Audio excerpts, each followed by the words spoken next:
Bismillahirrahmanirrahim. Moral of the story adalah bahwa Allah Subhanahu wa Ta'ala itu merencanakan kehidupan kita, teman-teman. Kita cuman perlu menjaga masih on the track apa enggak nih. Kita cuma perlu ngejaga kita ini masih di garis yang Allah ridhoi atau enggak. Kalau masih di dalam garis yang Allah ridhoi, biarkanlah Allah yang mengarahkan kemana. Pokoknya jangan sampai ngelanggar aja. Jangan sampai keluar batas aja. Dan insya Allah jalan itu nggak akan membawa kita kepada kehancuran atau kerugian. Nggak mungkin. Allah yang merencanakan. Mungkin adegan yang memicu kita untuk melangkah itu kadang-kadang sesuatu yang gak nyaman. Kayak misalnya Musa, adegannya insiden pembunuhan, tiba-tiba hijrah ke Madian. Bisa aja insiden kayak gitu terjadi, bukan maunya kita, takdir Allah. Tapi dibalik semua hal-hal yang kita anggap sekarang musibah, nanti malah kita mensyukurinya. Sekarang kita menganggapnya musibah, someday kita akan menganggapnya sebagai nikmat, rahmah. Kita aja yang belum mengerti. Jadi musibah dengan nikmat itu sebetulnya adalah persepsi kita. Kalau kita memahami kebaikan di dalam musibah, kita akan menyebutnya bukan musibah, itu rahmat. Tapi kalau kita nggak ngerti, kita nyebutnya musibah. Sama kayak misalnya, aduh judul ini ditolak sama dosen pembimbing, sehingga kita harus ganti judul yang baru. Kita anggap itu musibah kan? Padahal justru judul yang kedua, yang kemudian kita jadi lulus dengan sidang nilai cum laude, lewat judul yang kedua itulah yang membuat kita mengerti sesuatu yang kelak akan bermanfaat buat kita. Judul pertama mungkin tentang apa, judul yang kedua sesuatu yang lebih aplikatif, sesuatu yang lebih dibutuhin sama masyarakat. Sehingga gara-gara kita pernah nulis skripsi, tesis, disertasi tentang judul itu, kita jadi expert di bidang itu, sehingga suatu saat kita lebih dibutuhin oleh masyarakat daripada kita tadinya pakai judul yang pertama. Kita tinggal angle berpikir kita yang mana nih? Mau ngelihatnya dari angle hikmah atau mau ngelihatnya dari angle musibah. Musa kecil pas bayi cabut jenggotnya Firaun, itu sebuah insiden. Musa dihanyutkan ke Sungai Nil, itu sebuah kejadian yang kayaknya tragis banget. Terus Musa ngebunuh orang, terus Musa kehausan di tengah-tengah padang pasir, ketemu cewek terus ngasih minuman ternaknya tapi nggak dibayar. Semua ini rencana Allah yang kita nggak ngerti sekarang. Tapi someday ketika kita udah ngelihat hasilnya, kita akan mengatakan, Masya Allah, Allah Maha Besar yang mengatur hidup saya sampai menjadi seperti sekarang ini. Makanya saya pernah cerita, mungkin teman-teman ada yang nonton di YouTube. Dulu ketika di Mesir, pulang dari Mesir tuh, saya ikut istri ke Bandung. Istri saya ngajar di Bandung, akhirnya kita ke Bandung. Saya nggak senang waktu itu belum dapat hidayah ya, nggak senang ngajar di kampus, nggak senang ngajar di pondok pesantren. Tapi karena terpaksa, nggak ada kerjaan, saya ngelamar-lamar gitu ke pondok-pondok pesantren. Semua nolak, alasannya sama, lebih banyak guru daripada murid. Ya udah deh, gak apa-apa, karena gak ada yang nerima. Saya pikir, kok saya pulang-pulang jauh-jauh dari Kairo tapi gak punya kerjaan ya, kayak malas gitu. Malah ngelamar jadi kuli aja gak diterima. Soalnya kuli itu yang dilihat keahlian dan otot kan. Saya punyanya ijazah LC, gak nyambung dengan perkuliahan gitu. Akhirnya gak punya kerjaan, saya nerjemahin buku. Udah capek-capek nerjemahin buku, pas dikasih ke penerbit, katanya buku itu udah terbit, diterjemahin sama orang lain. Saya salah milih judul.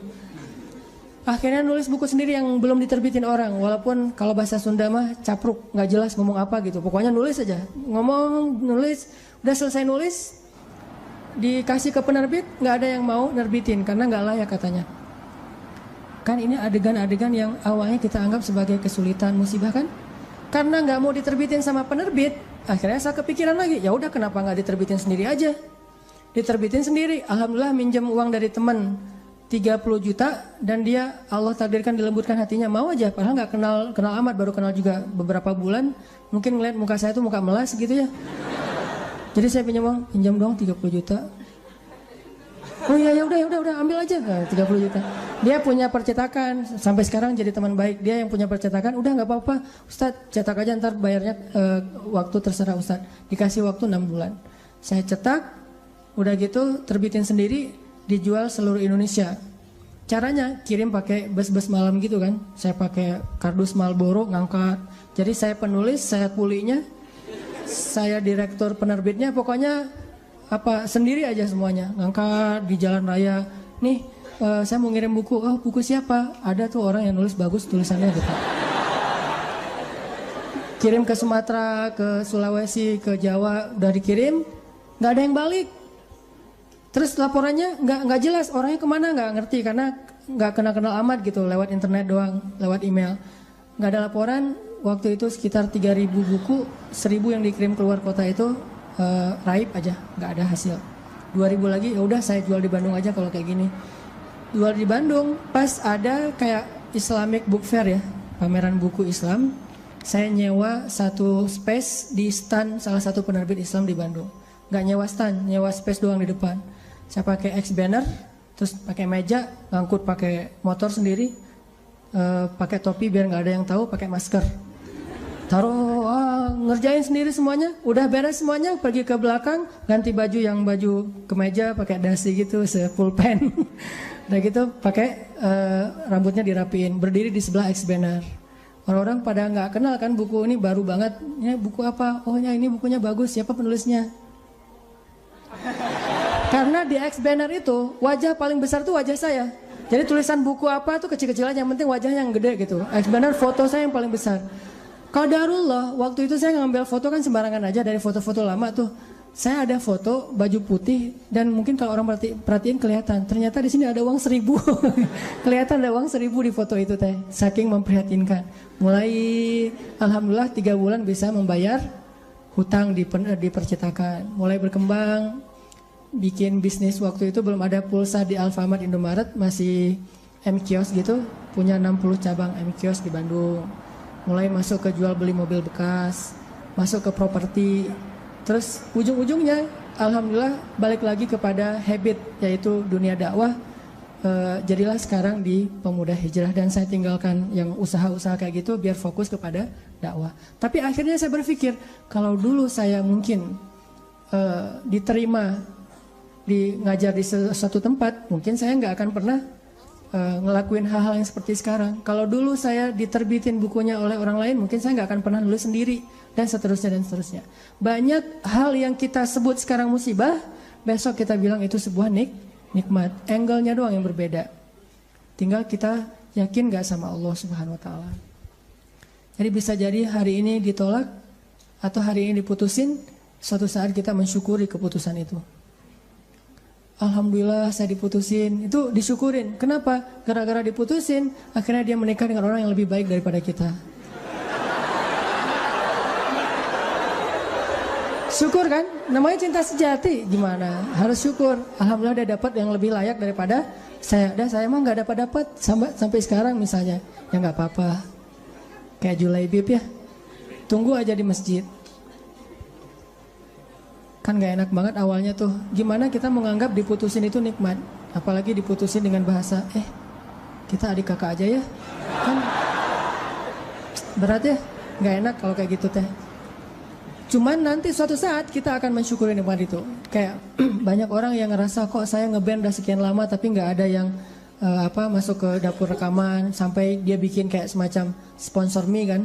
Dia ngeband terus bikin arrangement lagu. Dia posting di YouTube. Diupload di YouTube supaya ada yang sponsor, ternyata nggak muncul. Anak skate dia ngetrik tapi nggak ada yang jadiin dia brand ambassador brand tertentu. Akhirnya dia upload di YouTube ngetrik kickflip yang model baru apa gitu mungkin, atau no comply gitu, dia nggak ngetrik tapi bisa terbang-terbang. Berharap ada yang sponsor, ternyata belum.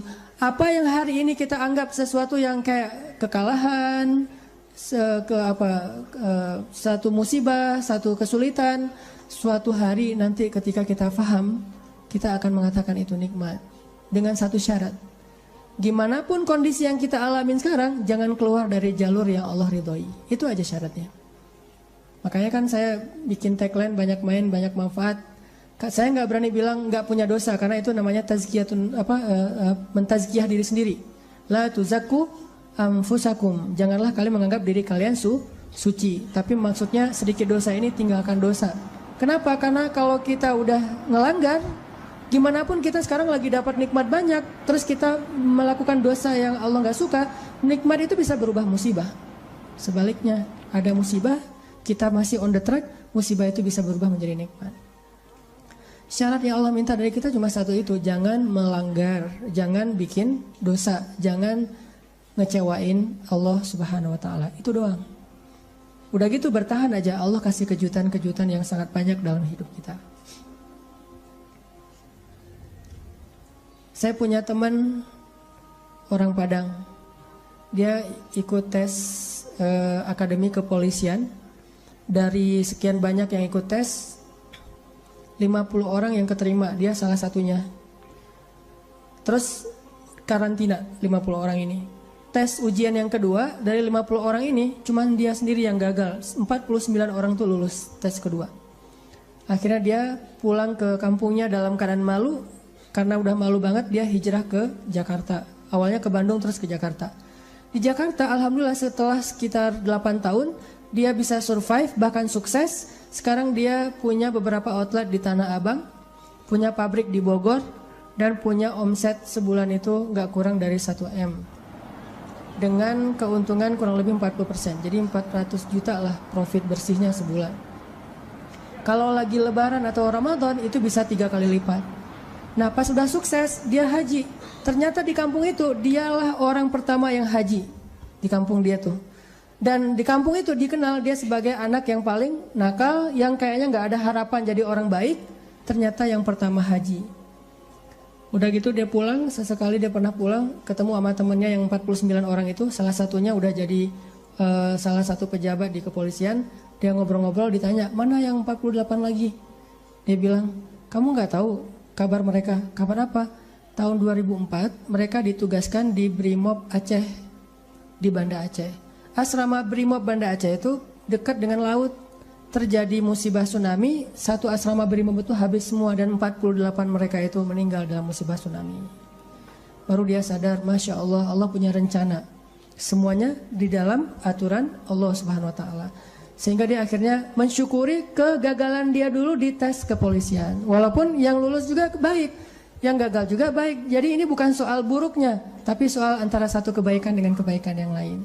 Yang lulus baik, yang ternyata nggak lulus juga, Allah simpan kebaikan dengan cara yang lain.